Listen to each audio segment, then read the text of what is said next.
Happy early rising. Don't mind the hair, don't mind the mess. I had a saltwater bath in the middle of the night, and I feel like I slept a lot, but I woke up wide awake, and it's only been like 3 hours. But I woke up wide awake because of a conversation I had yesterday. And I think I need to share this. um, Jake and I and our friend went for lunch. And Jake's like, I'll buy lunch, right? And we just went to A&W. I like onion rings, but I don't get the meal. I just get exactly what I want. I just wanted onion rings. They all got their meals. I didn't need nothing, just the onion rings. I didn't even need those, but I wanted them. So Jake knows I've been training him in our earth school. Hell, he's for 22, he's so ascended. But I'm training him, and some days get easy and some days get harder. So I got onion rings. I didn't get a drink. I didn't get anything else because it was a test. I was testing Jake, and I test him every day throughout the day just to try and make him the best version of himself. So, anyways, because at A&W, when you sit there, you can have free refills on drinks. So I sat there and ate my onion rings, and obviously it'd be nice to have a drink to wash it down with. So, Jake and my friend, him and Jake, they get their refills, and they don't know what I'm doing, right? And then all of a sudden I look over, this is about 20 minutes later. I said, where's your drink? Jake's like, I'm done. I put the mug back up where you put the dirty mugs. I said, well, that was awfully unthoughtful of you. And my friend, like, he's used to me training Jake, but sometimes he doesn't know that I'm training him. And my friend looks at me like, what's your problem? And he's sitting across from me. And I said, Jake, and I go, that was awfully inconsiderate of you. And my friend goes, what's your problem? Like, you want some of my drink? I said, no, that's not the point. And so now my friend's confused. And then he walks up to go get his drink. We've been friends for years, so it's not a big deal. He's like my brother from another mother kind of thing. So all of a sudden I said to Jake, I go, it's the principle. As you ascend, you gotta leave the I world and join the we world. And I go, and when you leave the I world and you join the we world, you're aware of your environment. And then he goes, what do you mean? I said, well, a drink is $3 and something cents. It's unnecessary money to spend between my son and I if you get free refills. And I just need a couple sips to wash it down. So I opted against the drink because it was unnecessary. It wasn't a need, it was a want. I mean, the onion rings weren't a need either, but you know what I mean. So I said, as you ascend, one sec. So I said, as you ascend, you realize you're part of a we universe, not an I universe. And you're aware of your surroundings. And you failed this training test. He goes, what are you saying? I said, because you're stuck in an I world. You had your drink, you put away your cup, you only thought about yourself. You weren't conscious of your environment. Because if you were, you would have said, hey, Mom, do you want me to get you a refill? Like, do you want me to, are you thirsty? I noticed you didn't have a drink. And he's like, oh, I see you take notice of your environment, and you just take notice, and you just notice where other people are lacking. If you can give, you give. And he's like, oh, okay. Now he used to get really sensitive when we had these little, when I would tell him you failed the test, because I've been doing this for years, trying to train him, right? And then my friend looks at me, he goes, don't you think you're being a little hard on him? I said, no. He's 22. I said, and this is where I feel like, oh, my face is itchy. I don't have face oil on. I literally just woke up. And I said, no, we've failed. My generation, and my friend is 9 years older. So we're kind of from the same generation, but he's at the beginning of that generation. I'm at the end. And I said, we failed as parents. We have failed. My generation and your generation has failed as parents. And he's like, well, don't bring my kids into this. I said, you failed as a parent. We all failed as parents because it's our job to correct them. It's our job to correct them. And then he goes, well, they were raised on technology, and they don't think the way we did. And I said, they don't think the way they did because the only reason why these children were raised on technology is because as parents bought all the technology for these kids. So how do we turn around and blame the kids when, I don't know, 20 years ago it was just so much easier to throw a DS in front of them and say, hey, leave me alone, or throw some kind of game unit, some kind of PlayStation, some kind of Sega unit, some kind of Nintendo unit in front of these kids and say, leave me alone.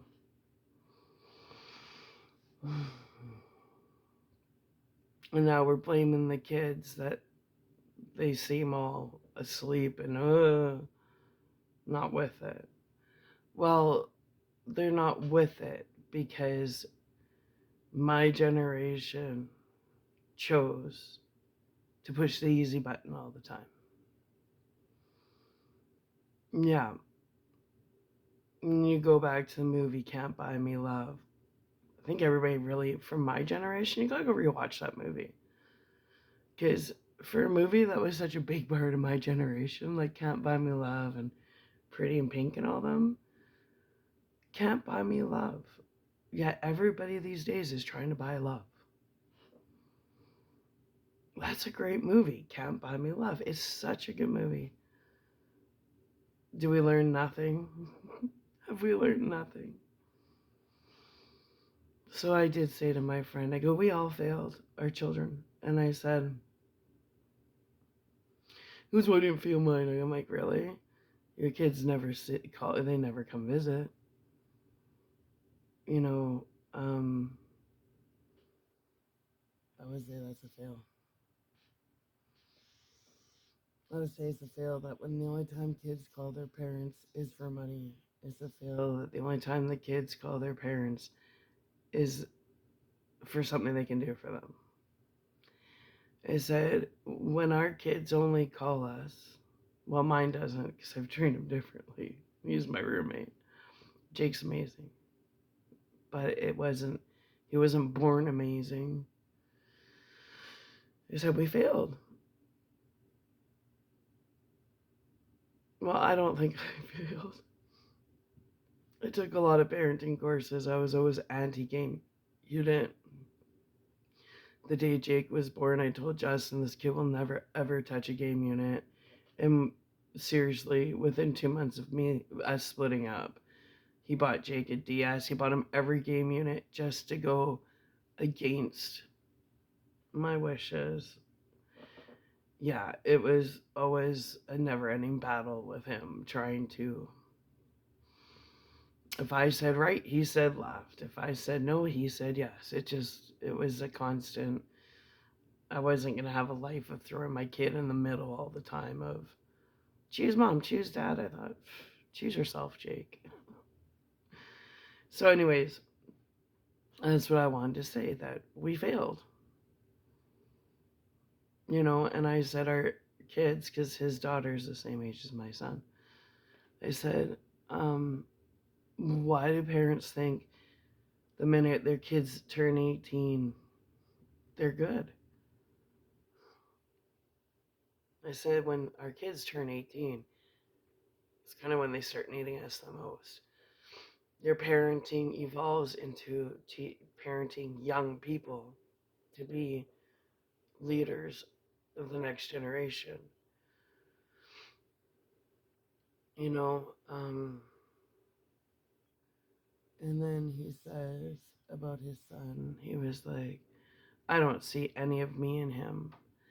I said, the reason why you don't see any of you in him is because you never ever took the time to implant any of you in him. He didn't like that. Because it's interesting, Jake's a mini me. He really didn't like that, and he got offensive, and I said, that's fine. He goes, well, they're just a bunch of morons these days. I said, we brought them into this world. And when we neglect as parents to step up to the plate and make our kids number one priorities, we're basically choosing to surrender our children to the physical universe and say, surrender them to game units. You can be raised by GTA. Surrender them to their friends. You can be raised by your 13, 14-year-old peers who are also not being raised by their parents. You guys can just raise each other. And then, because there's no direction, some of these kids turn 18, get into gangs, get into drugs, get into so much shit. And what happens? The parents turn around and say, oh, that kid's out of control. That kid, he's so spoiled. Such a spoiled kid. That's why he is the way he is. Well, who the fuck spoiled that kid? At some point, you need to take ownership for your responsibilities. You need to look in the mirror and say, I created this mess. I gotta clean it. It's that 100 over 0, just like Earl's. Mike from Earl's, the owner of Earl's, I'm telling you, he was a rock star in his own world, let me tell you. But the guy made sense. And I may have been one of the only employees of his that really thought he had a brilliant mind in an odd, narcissistic way. But he did. And I have a lot of respect for him in that way. I worked for Mike in 2012, 2011. So over, like 13 years ago. And the lessons he taught me as a business owner, just as his employee, I still use. Most of Jake's teenage years was me saying 100 over 0, 100 over 0. Now, where I had my respect for Mike, the owner of Earl's, was he started from the story I heard, and this is where I really respected him. He started from the bottom. The story I remember hearing was he hitchhiked from Ontario or something like that. And he showed up with longer hair and a leather zipper jacket. I think he was a server at Earl's, something like that. And then he got into the exactly same as me. I did the same thing as him. I started in the front, busing, serving, when I was little, like young. Not little, but younger.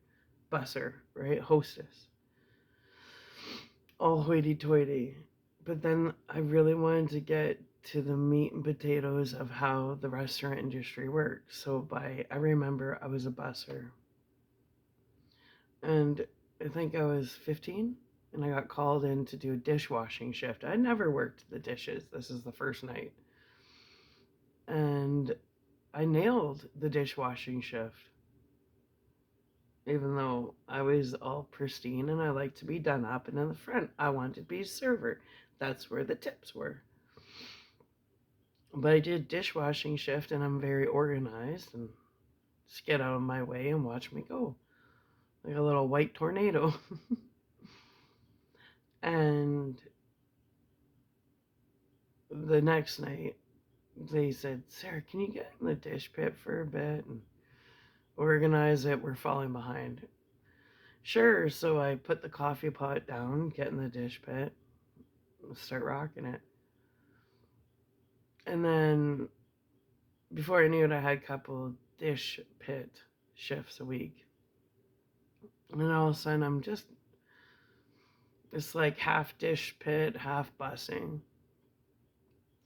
And then one night, they got really busy in the kitchen, and they said, oh, there's a moth.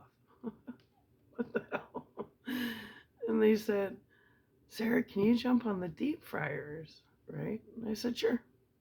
Just tell me what to do. And I got in there, and I was making wings and all this, and there's a moth in here. Weird. So, and I nailed it. And they were like, whoa, you did so well tonight.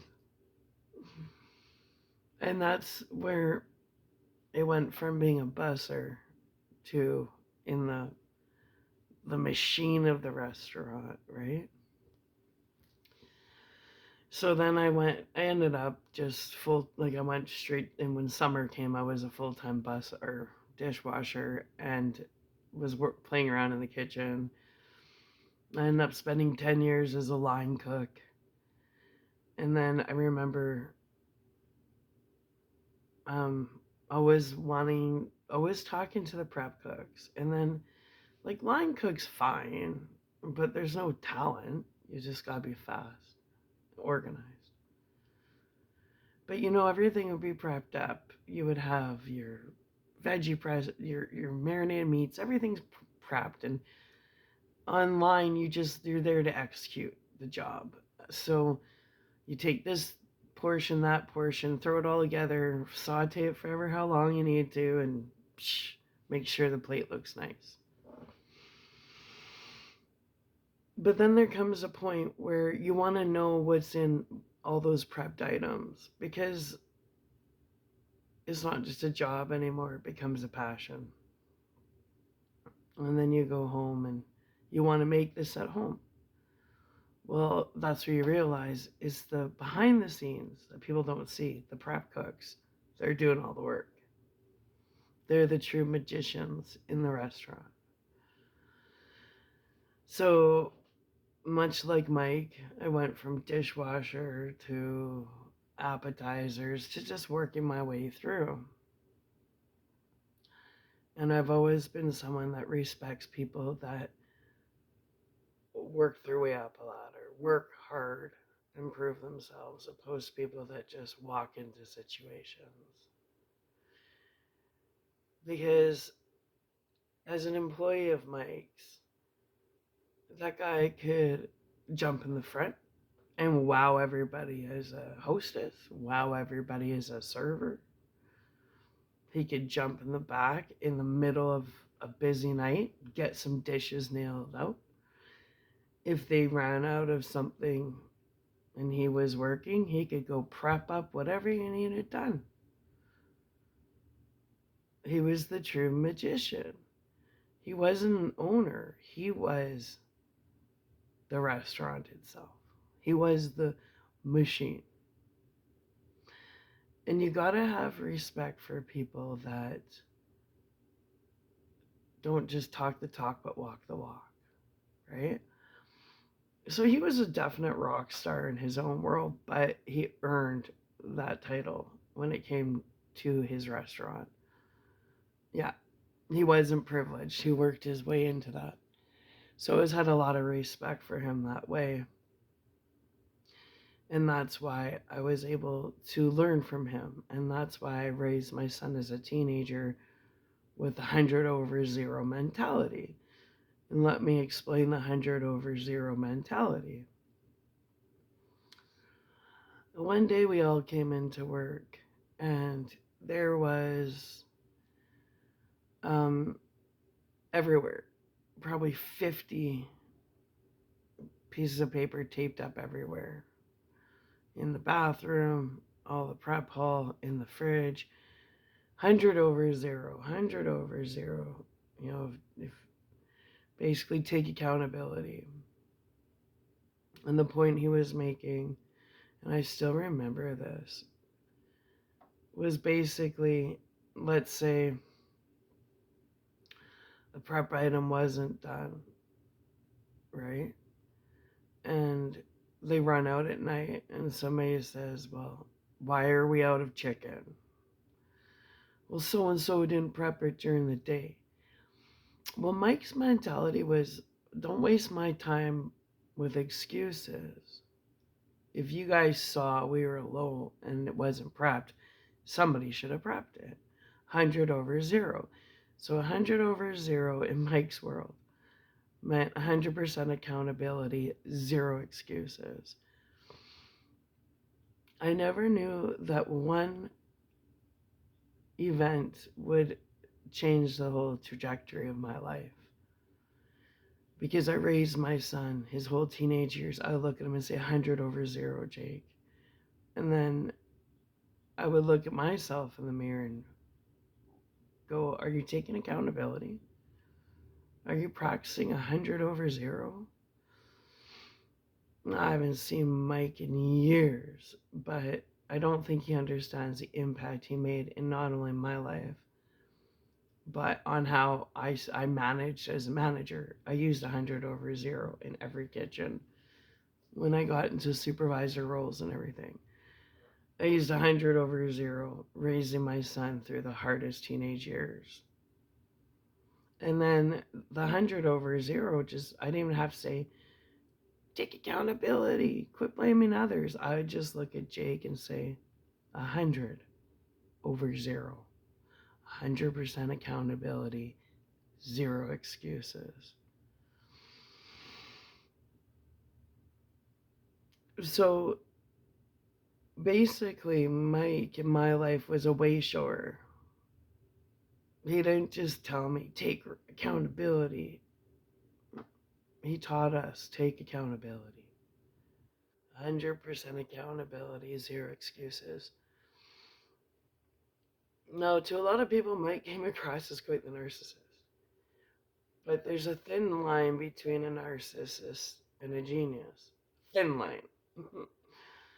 And Mike possessed both.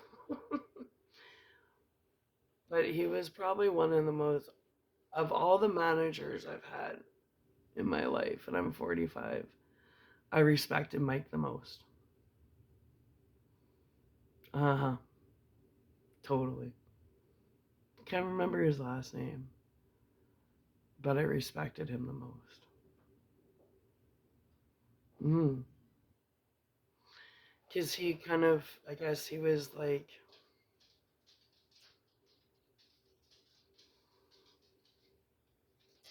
it was, couldn't hate Mike because he didn't just talk the talk, he walked the walk. And I remember when I quit Earl's, he said, you know, Sarah, people don't quit their job, they quit their boss.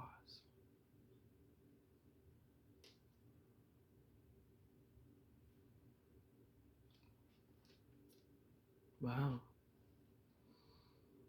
And why do I feel bad all of a sudden? Because I think about that, and I never heard that until just now. I didn't quit Earl's, I quit Mike.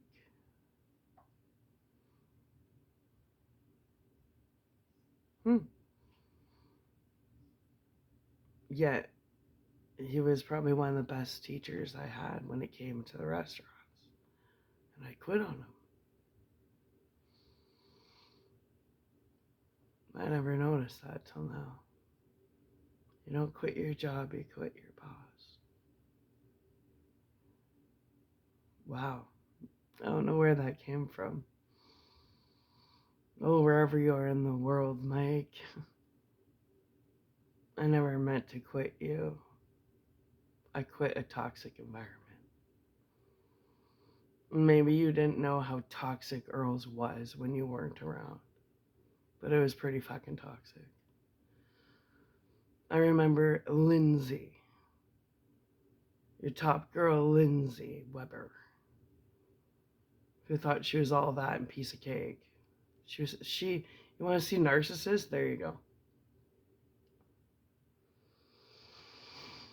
But I remember we were cooking in the kitchen and she had the nerve to say to me, and I think Ingrid, something about, I better not gain weight or something, or I'll be put in the back with all the ugly girls. I'll be put in the back with all the ugly girls. It's like, excuse me? You just sit there and walk your little heels and strut your stuff and flirt your shit. The ugly girls. You mean the girls in the back that are cooking? The girls in the back are doing their best job so you can walk away with a whole bunch of tips? And that was the mentality of Earl's. That these servers figured only the hot girls belong in the front, and the ugly girls were hidden in the back. Really interesting because there was another girl that was a supervisor. Sure, they were good looking, but this moron walked up to me while I was cooking her meal. Sarah, may I? Sarah, may I? Sarah, may I? Sure, she was probably voted the best ass there, but there was nothing between those ears. Sarah, may I? And I'm busy. I go, yeah, what do you need? I have a quick question for you from a customer. Okay. Is there pork and ham? What? I looked at her and go, if you have to ask me that question, you do not belong in the restaurant industry, let alone as a evening supervisor. But you're right, you're hot, right? How hard are you at 50 when you have your old, used up, have no brains between your ears? So what they didn't understand is when we came to work, we came with a bun, no makeup, no nothing. We look like shit, we stink like garlic, we stink like onions. We're not there to be on display, we are there to get the job done. So then there comes the staff parties, Christmas parties. And I would do my hair and makeup, get all done up, and people wouldn't even recognize me. They would not recognize me. They'd be like, hey, oh my God, Sarah. And it was so annoying. People like bring me, oh my God, people have to see you. And they would look at how good Sarah looks. And I said to them, I know how good I look when I'm done up. But why the hell am I going to get done up so I can cry as I'm cutting onions? Like, who am I here to impress? I'm a single mom that doesn't get child support. I'm tired. And after this shift, I'm going home, do homework with my kid, give him a bath, tuck him in. Like, my job doesn't end, you little high maintenance wenches. So I never quit my boss, Mike. No, I thought Mike was brilliant. I quit a toxic environment. That's what I did. So we go back to the beginning of this conversation. A leader is like a parent. And my time at Earl's, Mike was, I guess, kind of like a parent. And I learned a lot from him. I didn't fail him. I flew the coop when the coop became too much. I didn't quit Mike, I quit a toxic environment where my worth wasn't seen or felt.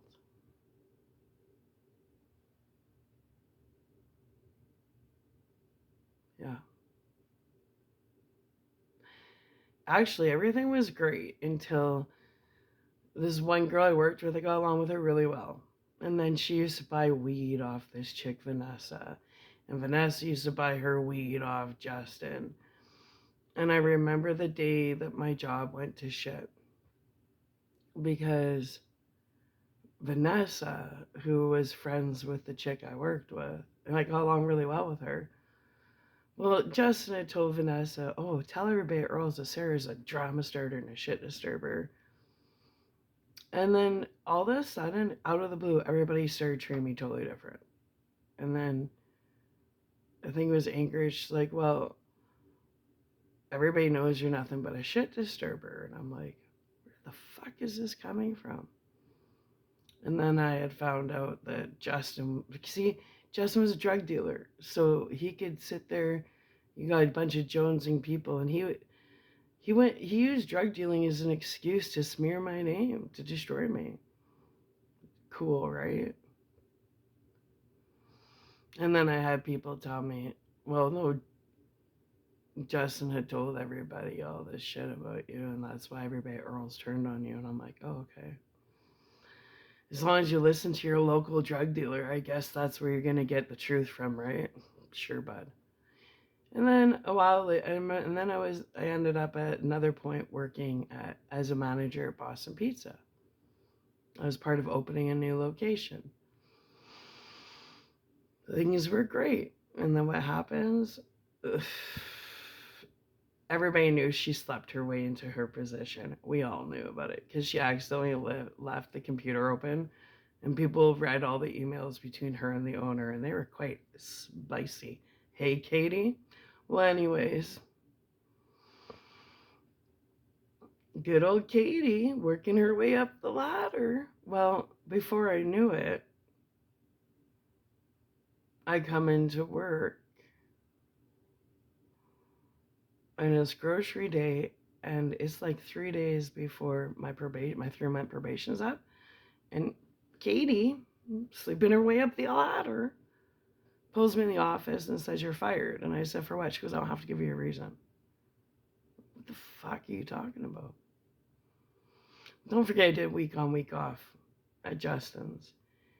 Well, all of a sudden Jake said, "Dad's having sex with Katie, your old boss." I said, "What?"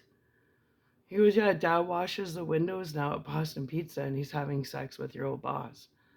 So Justin went to Earl's, started a rumor, got everybody at Earl's to basically chase me out of my job. This is all after the rape, like it was nonstop. And then I go to BP's, and he follows. And then he went and slept with my manager. She fired me.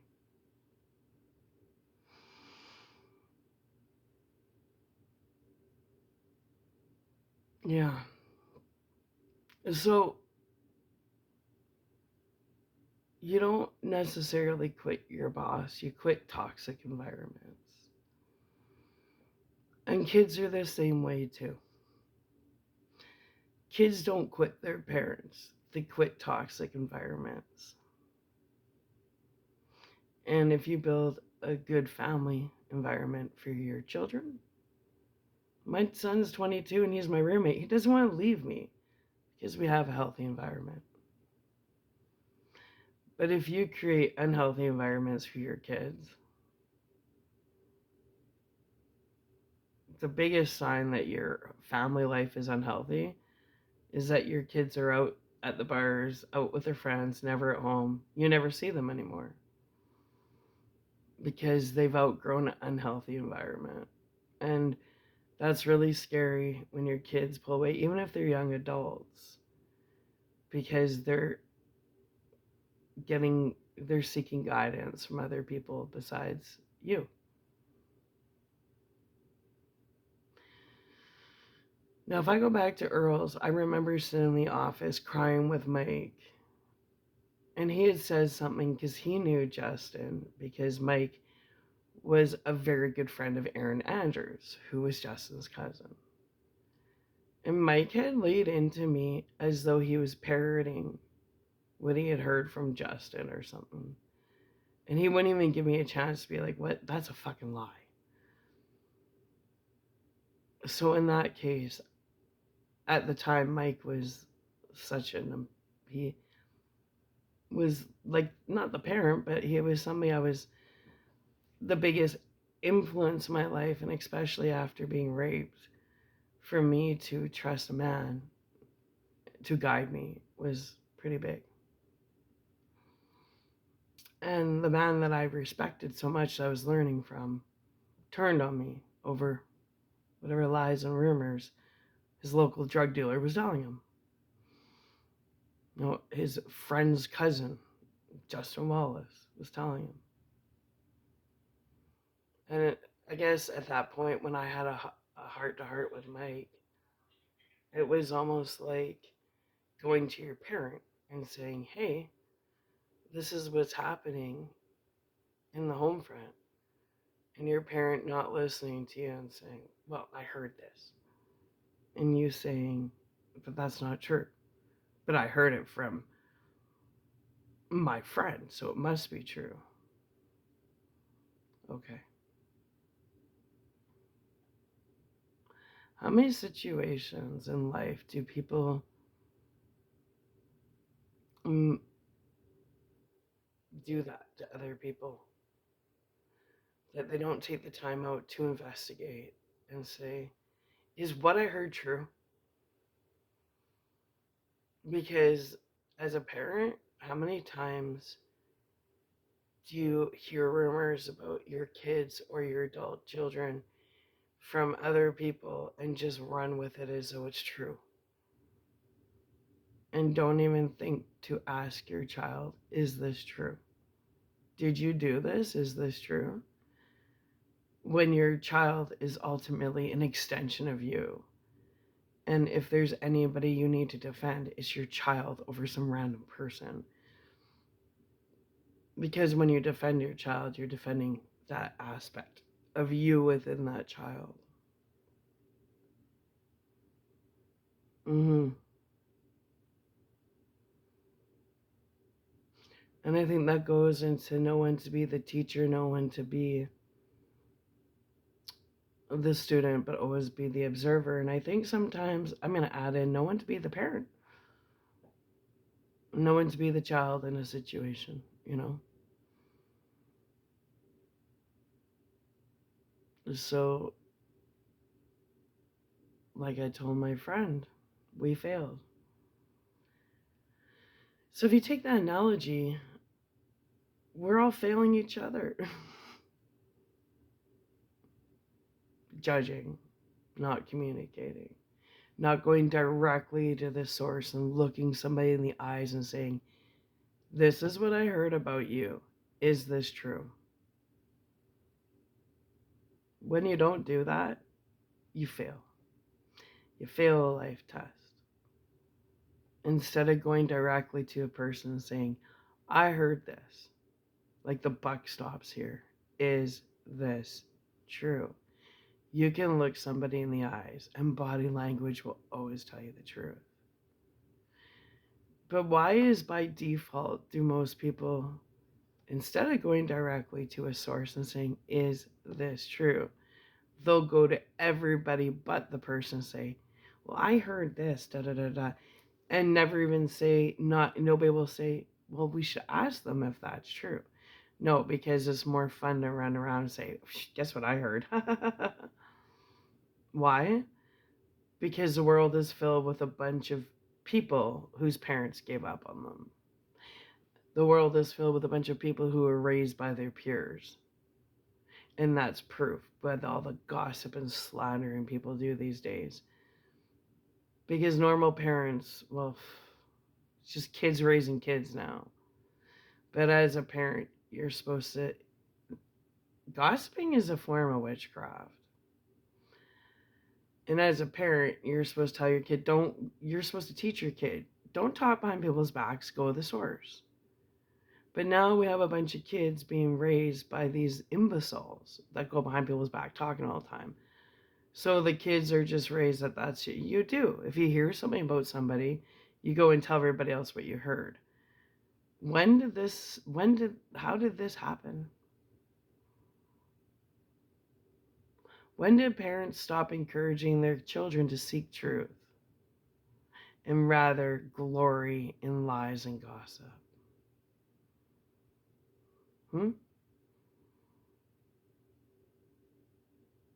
Hmm? So once again, there's been a few generations that have totally failed as parents. You guys want to keep being failures, or do you want to pull up your big girl panties and pants and start parenting your adult kids? Hmm? Retirement is earned, much like a kid that turns 18. Just because you can go in a liquor store and buy booze or go into a dispensary and buy a joint doesn't mean that you're an adult in your mind because your ID says you're legal. Kind of like these parents who all want to retire at 55 just because you're 55 and your bank account says you can retire doesn't mean you're mature enough to retire. And if you have 30 and 40-year-old and 50-year-old kids running around like fucking morons, well, you aren't finished your job as a parent. There ain't no rest for the wicked now, is there? Can't just raise a bunch of imbeciles and run away on vacations like, oh, my kids are fucked up. You fucked up your kids. Fix your problem. So many generations has failed as parents. You want to know why the world is in chaos? A bunch of parents that tuned out years ago. Quit blaming your kids. Like Mike from Earl said, look in the fucking mirror, own it, take 100% accountability for your failure as leaders of your households. Zero excuses. Quit blaming your kids. Blame yourself.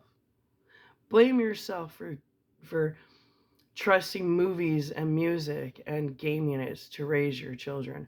Blame yourself. Because I can guarantee you most of your parents, farmers and stuff, they had you out doing chores. I know with us, we were sent outside all the time. Go get outside. The door was locked. You're peeing in bushes. The door was locked. Mom wasn't letting you in until it got dark out. Mm-hmm. But then again, was that good? Because that was literally throwing your kids at the little wolves of train each other. You know, but I do remember being a kid, and we did as a family for a little bit before my family went out of control. But families used to take family bike rides. I remember that. I remember my mom and dad and all of us taking family bike rides. Our parents used to take our families used to take family bike rides. And then it stopped. It was just like, get out, go play with your friends. Go play with your friends.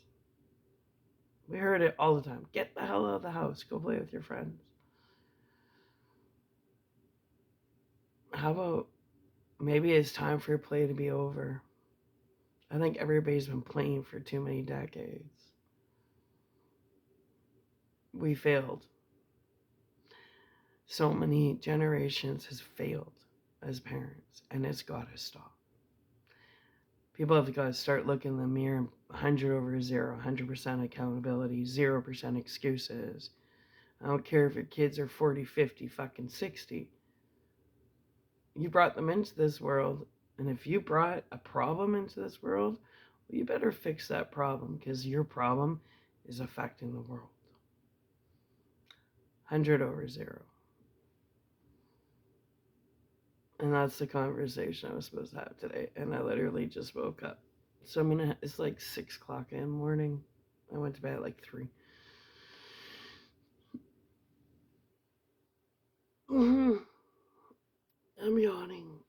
100 over 0.